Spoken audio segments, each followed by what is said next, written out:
Hey everyone, one of my viewers asked me a question, not what is the difference between a poleaxe and a halberd, because I've covered that in other videos.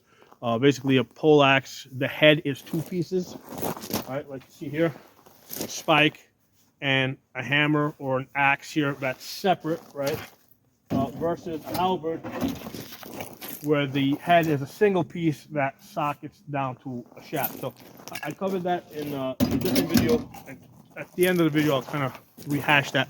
But the question that that this person wanted to understand is, why would I want something to be a two-piece versus a one-piece? Okay, and that's I think a really good question. So I not only have been fighting with polearms and medieval weapons for about 18 years, but I also do blacksmithing. I made these things. Okay, so I'm in a position to kind of answer that question, I think.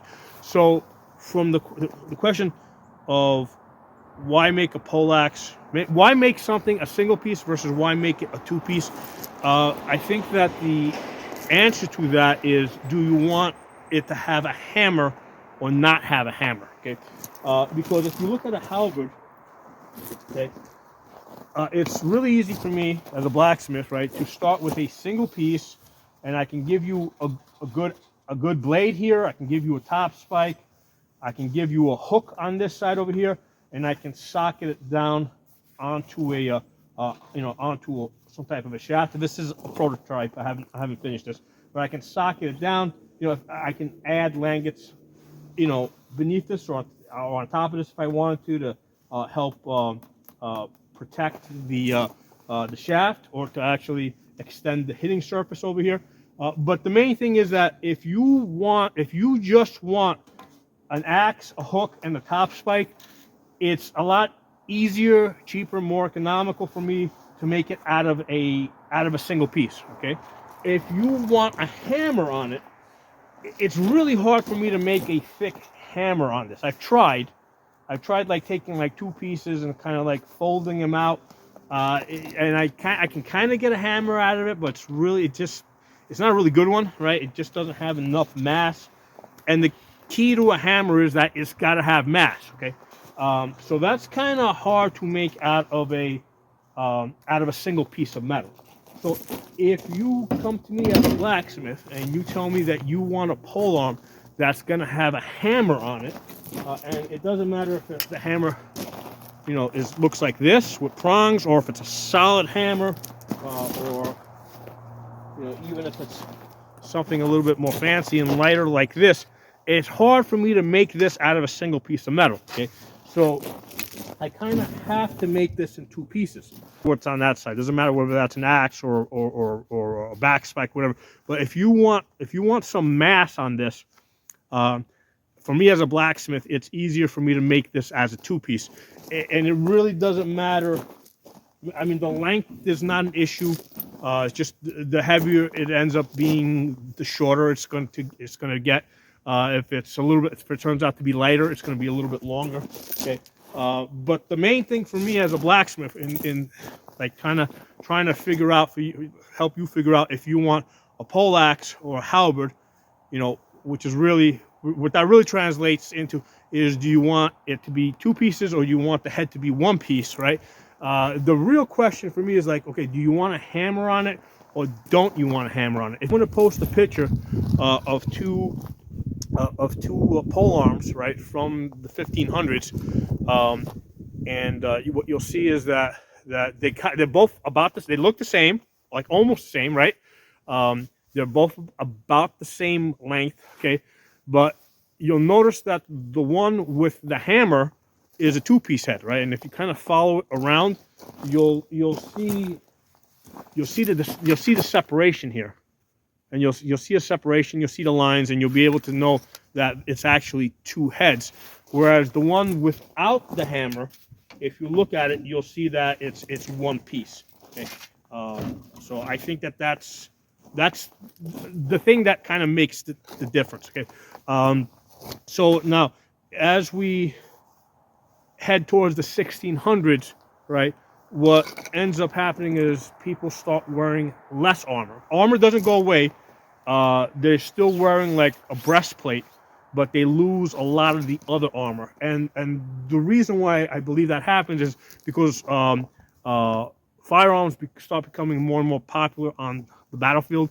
I mean, they're already there in the 15th century, right? In the 1400s, they're already there, but now they start becoming even more popular, more common. Okay, so what I think is happening is the earlier breastplates that they were using were basically not protection at all against the firearms.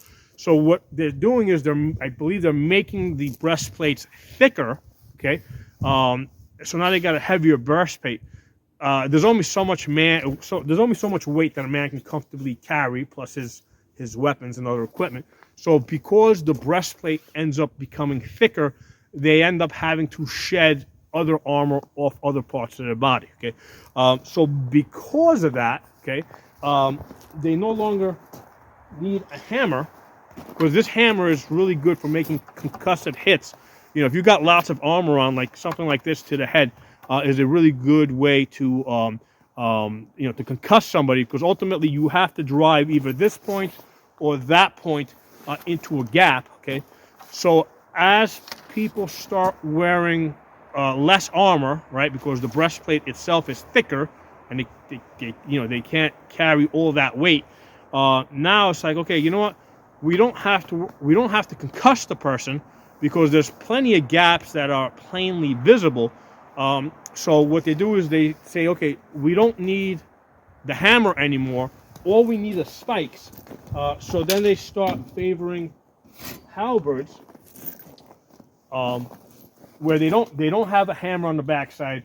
They have an axe, which is really good for hitting parts of the body that don't have any armor, like arms, legs, and they can have these really long top spikes, which again they can get into unarmored, into areas of the body that are not armored, because there's just so much of the body that is not armored. Okay, so that's the why. Okay, like why they transitioned, I think, from the two-piece head, and in the 1400s, 15th century, they're using both. Okay, and again, I posted two pictures of two from the same century that look very similar, except for the fact that one's got a hammer and is a two-piece head, and the other one doesn't have a hammer and is a one-piece head, right? And I think that you're going to see this repeating itself as you look at different polearms around that time period, okay?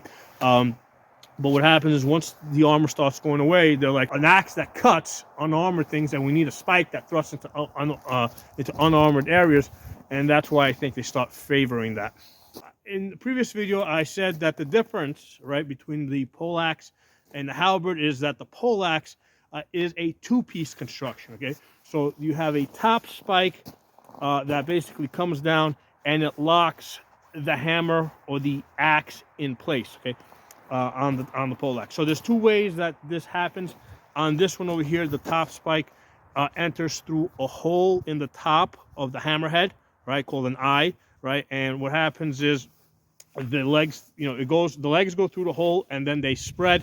So this axe is held in place by there being a shoulder, basically more material on top, and then these legs or more material on the bottom. So more material on top, more material on the bottom, right? Thicker here and here is what locks this hammer in place. So that's one way to do it. The other way to do it is where top spike is still locking the axe and hammer in place, except that the top spike comes down and the legs go around the head and rivet down to the shaft. And what they're actually doing is there's also langets or side langets on the shaft.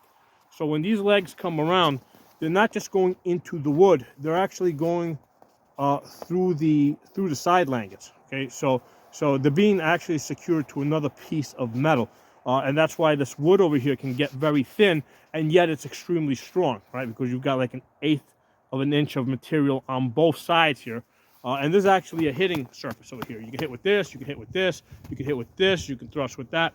You know, you can hit with the backside here. But the main thing here is that the way that this hammer is held in place is that the legs of the top spike go around, and then the axe head is pinched in the middle over here, because obviously if this hits like this, what stops this from going in that direction? Or if it hits like this, what stops it in going in that direction? So there's more materials on this side and on this side, right? So that's what locks the axe in place. Okay, so you're always going to ask yourself, what locks the axe in place? On this one over here, I use a hybrid method, where the top spike goes through an eye in the top of the axe. The shoulder's actually pretty narrow, so there is a little bit of a shoulder here. The legs kind of spread out a little bit, but not a whole lot. So the main thing that locks this axe head in place is these rivets over here. That's what locks these in place. And sometimes these rivets can take the form of a side spike. You don't want to hit with the side spike because that's a fastener, okay? So you have some type of a rivet that locks the axe in place. Okay, so that's your poleaxe, okay? Now, the halberd, okay, is a one-piece construction, okay? So the entire head, okay, is one piece, right? And what it does is it sockets down onto a shaft. This is a prototype of a halberd that I have made. So you can still have an axe, you can have a hook on the back, you can have a top spike, but this is all one piece. A lot of times you'll also, you can also have langets that extend further down to protect the shaft. But that's the main thing. Now let's briefly talk about the name.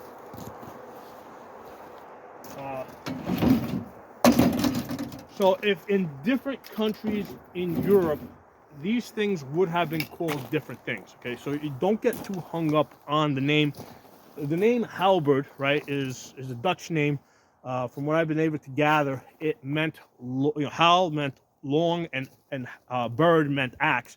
So a halberd is a long axe, okay?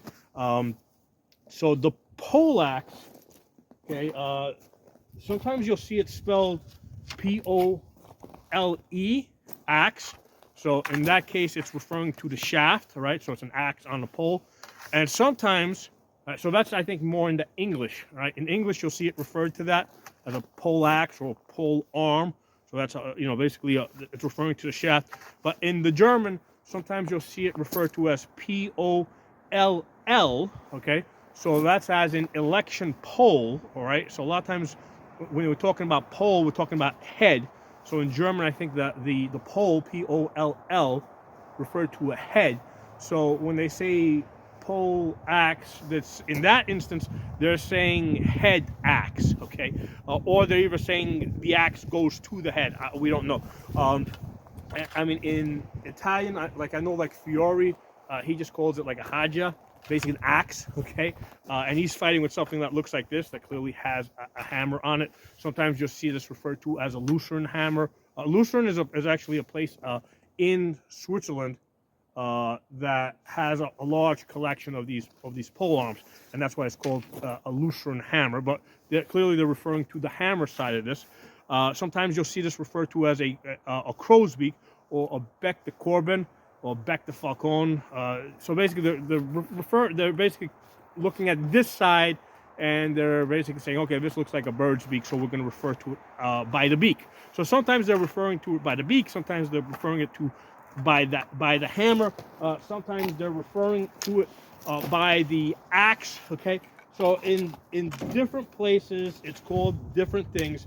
So the point of this is that the name really doesn't matter, okay? If you go to a blacksmith, right, and you say, hey, make me a polearm, like the first question I'm going to ask you is, okay, do you want a two-piece design? Do you want the head to be a two-piece design, right? Spike and an axe. You want two separate pieces in the head, or do you want it to be a single piece like this halberd here, all right? So that's the question I'm going to ask.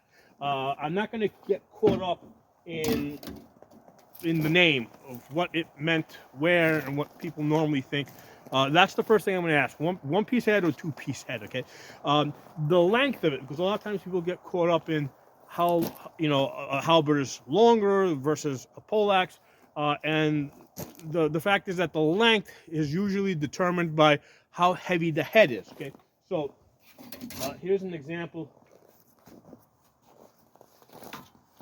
Here's an example where the head from the side appears bigger, but it's actually thinner. So this head is actually lighter than those heads. So this allows this to go on a longer shaft, right? I can hold this from the end and swing it and thrust and do all sorts of stuff like that, okay? So that's because that has a lighter head. So the weight of the head is going to determine how, you know, how long your shaft is, okay? So here's another example. Okay, if you look at these two guys over here, right, this one is shorter than this one, right? So this one over here, the reason why this one ended up being shorter is because the shaft is thicker. So this needed to be shorter, whereas this one over here, I tapered it down so it's thinner both this way and this way, right? So that allows it to be thinner. So in both of these cases, okay, I can hold this by the end and I can swing and I can recover, okay? Versus the same thing. I can hold this by the end, swing and recover. So the length of it is going to be determined by how much weight I have on this end over here, so I can quickly move it, okay? So